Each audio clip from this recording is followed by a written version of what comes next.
Bentornato alla nostra lezione di italiano. Sono Ludmila, tua professoressa de italiano. Seja bem-vindo de volta. Eu sou Ludmila, sou professora de italiano e hoje a gente vai aprender um pouco mais sobre os numerais e como você pode perguntar a nacionalidade de alguém. Ninguém restringe a sua apresentação a perguntar nome e idade, né?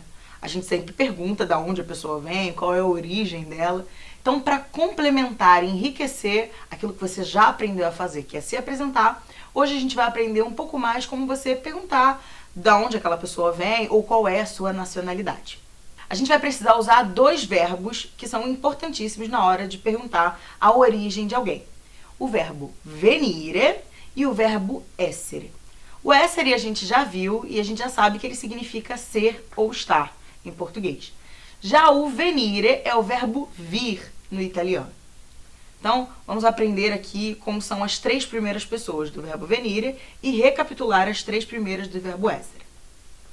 Verbo venire. Io vengo, tu vieni, lei, lui viene. Verbo essere.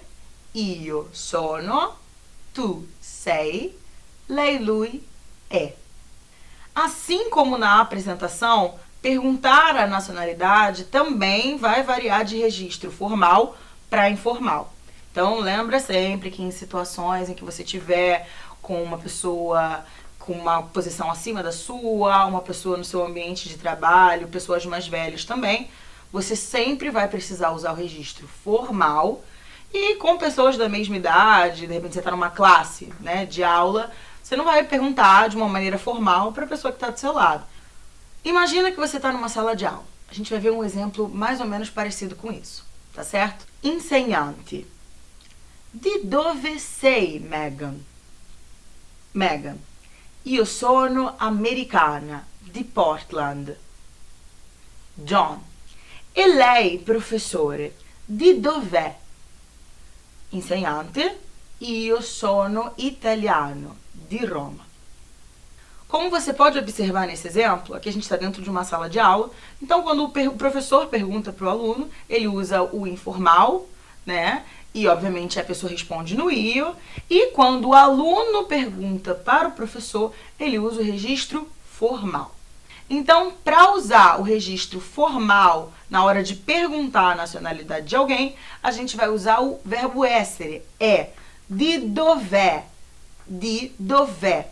Nesse caso, o dove está contraído porque terminou com e vai começar com também. Então, no italiano isso é muito comum para que a gente facilite na hora de falar. Então, di dov'è significa de onde você é, no registro formal. Já no informal, di dove sei, di dove sei, de onde você é. E a resposta também vai usar o verbo essere. Io sono brasiliana, di Rio. Io sono americana, di Portland. Io sono italiano, di Roma. E a resposta, obviamente, vai variar do lugar onde você vem. A gente também pode usar o verbo venire para perguntar a nacionalidade de alguém. Nesse caso, vai ficar um pouco diferente. Ao invés de usar o di, a gente vai precisar da preposição no italiano da. Da dove vieni, no informal, e da dove viene, no formal. E a resposta pode ser vengo da, e aí você colocar o país de onde você vem. Uma coisa muito interessante, você pode usar os dois verbos, não tem problema, e ambos vão significar a mesma coisa. Qual a diferença na hora de você responder com um ou com o outro? Com o essere, você vai precisar usar o verbo essere, conjugado, mais o adjetivo de nacionalidade. Então, sono italiano, sono brasiliana, sono americana. Já com o verbo venire, você vai precisar de utilizar o verbo conjugado, mais uma preposição e o país de origem. Então, como no essere usou o adjetivo, a gente vai usar agora o substantivo. Vamos lá. Vengo dal Brasile. Vengo dall'Italia. Vengo dagli Stati Uniti. Conseguiu perceber a diferença de um e de outro? Algumas nacionalidades vão mudar, vão variar. No caso, aquelas nacionalidades que terminarem com O ou A, e se você tiver alguma dúvida sobre quais nacionalidades eu estou falando, elas estão disponíveis no seu material. Essas nacionalidades que terminam com O ou com A, elas vão variar. Então, italiano termina com O, né? Então, eu vou mudar para o feminino. Italiano, italiana. Brasiliano, brasiliana. Americano, americana. Outras nacionalidades vão terminar com E, como canadese, francese, svedese. Nesse caso, essas nacionalidades não vão variar. O que vai mudar vai ser o artigo para você identificar que é uma mulher ou um homem. Svedese para homem, svedese para mulher. Japonese para homem, japonese para mulher. Não importa. Agora, além de perguntar nome e idade, você já pode perguntar a origem de uma pessoa. As perguntas ficam mais ou menos assim. Come ti chiami? Registro informal. Quanti anni hai? Di dove sei? Da dove vieni? E a resposta sempre na primeira pessoa. Io sono Ludmila, io ho 26 anni, io sono brasiliana di Rio o vengo dal Brasile. No registro formal. Come si chiama? Quanti anni ha? Di dov'è? Da dove viene? E a resposta, a mesma coisa, sempre na primeira pessoa. Io sono Ludmila, ho 26 anni, sono brasiliana di Rio, vengo dal Brasile. A lista com o nome de outros países e todas essas perguntas que a gente viu aqui vão estar no material de apoio, então você pode olhar e ali vai ser a sua fonte de consulta também. Ora vediamo i numeri, ou seja, os números em italiano. Número, obviamente, indica uma quantidade precisa de uma coisa, de um objeto. E no italiano, eles podem ser divididos de acordo com a sua função, ou seja, adjetivi, sostantivi, pronome. E também podem ser divididos de acordo com a sua categoria. Cardinali, ordinali, moltiplicativi, collettivi, frazionari. Vamos ver alguns exemplos de acordo com a função e de acordo com a categoria. Sostantivo. Non mi piace il 13. È il mio numero sfortunato. Nesse caso, o 13 é o sujeito, ou seja, o substantivo dessa frase. Adjetivo. Giorgio ha comprato 5 pani al panificio. Nesse caso, o número 5 faz a função de adjetivo, pois ele indica a quantidade de pães que foram comprados. E pronome. Maria legge 4 libri al mese. Paolo invece legge soltanto 2. Nesse caso, o 4 ele é um adjetivo, mas o número 2 é um pronome. Porque, diferente do 4, em que a gente tem a palavra livro para identificar que se tratam de 4 livros, no 2 a palavra fica subentendida e o 2 faz a função de pronome. Em relação à categoria, os números cardiais ou cardinale, como a gente vai chamar no italiano, indicam uma quantidade. É o que a gente conhece como 1, 2, 3, 4, 5, 6, 7, 8, 9, 10. São os números 1, 2, 3. Ordinali, ou seja, ordinais, eles indicam uma ordem. Primo, secondo, terzo. Moltiplicativi, ou seja, os multiplicativos, indicam uma quantidade múltipla das coisas. Doppio, triplo, quádruplo.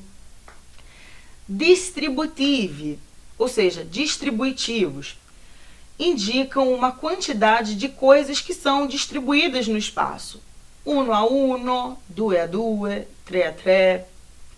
Frazionari, números fracionais, indicam uma parte de uma coisa e em quantas vezes ela é dividida, como por exemplo, mezzo, terzo, quarto. E os números coletivos, collettivi no italiano, indicam uma quantidade precisa de um grupo de coisas, um conjunto. doppia, coppia, paio, que nesse caso indicam a quantidade de 2. Agora a gente vai ver umas curiosidades em relação aos números. Lembrando sempre que você pode consultar todos os números e eles vão estar disponíveis no seu material de apoio. Os números 1, 1 milione e 1 miliardo vão ser os únicos números que vão variar de acordo com o gênero e, no caso do miliardo e milione, de acordo com o número, ou seja, singular, plural.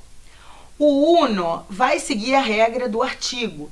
Então, a gente ainda não viu, mas quando vocês virem as regras dos artigos indefinidos, a gente vai utilizar essas mesmas regras na hora de utilizar o uno, sim? Então, temos uno, una, un com apóstrofo, un sem apóstrofo. Já o un milione e o miliardo, por serem substantivos, vão variar de acordo com o número, ou seja, com o singular e o plural. Todos os outros números, exceto esses 3, vão continuar invariáveis sempre, não importa com qual palavra que eles vão vir acompanhados.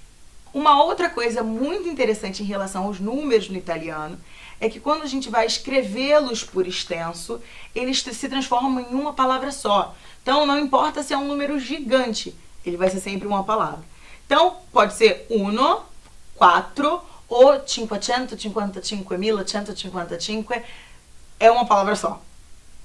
Uma outra coisa interessante é que o 1000, né, mille, vai ser a única palavra que a gente vai falar dessa forma, mille. A partir do 2, tudo a gente vai precisar utilizar mila. Então é mille, quando fala mille, você sabe que é 1000. Mas 2000, 3000, 500.000. Tudo bem? Então, passou do 2, sempre mila. E números que forem se unir ao 1 e ao 8, ou seja, uno, otto, vão perder a vogal final para poder juntar. Então, por exemplo, 28, 21. No material de apoio, você vai encontrar todos os números disponíveis e divididos de acordo com a classificação que a gente falou aqui nesse vídeo também.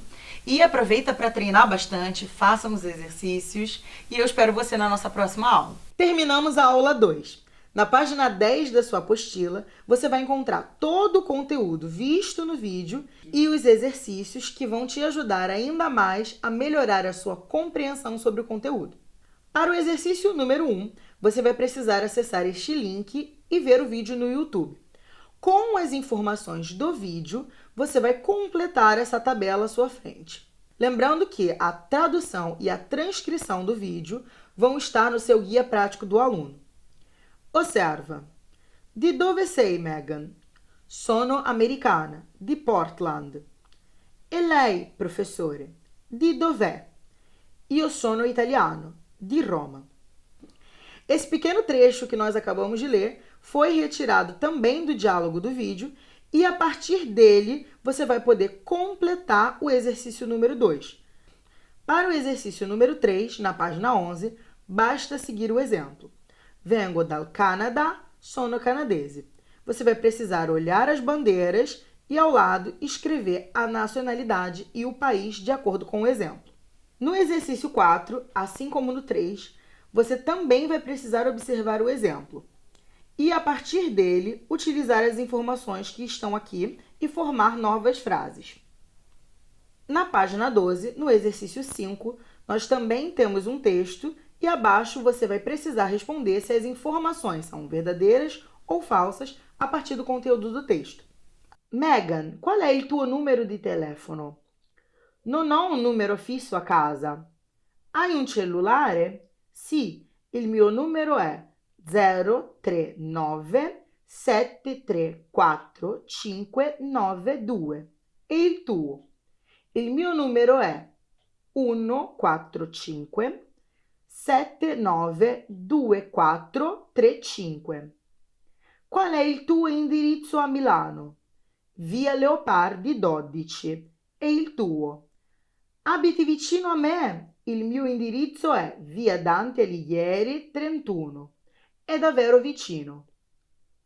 No número 6, página 13, também temos uns exemplos. Ao lado, na primeira coluna, você vai observar que existem informações, dados sobre algumas pessoas. nome, sobrenome, nacionalidade, cidade, idade, endereço e número de telefone. No primeiro quadrinho, você vai completar com essas informações. No segundo, você já pode começar a fazer sozinho. Para fazer o exercício 7 da página 17, você também vai precisar de um vídeo no YouTube. Ali estão algumas expressões muito utilizadas no italiano e que utilizam número. Já na página 18, você vai encontrar as respostas para esse exercício. Porém, se você quiser a tradução de cada uma dessas expressões, vá ao seu guia. Arrivederci!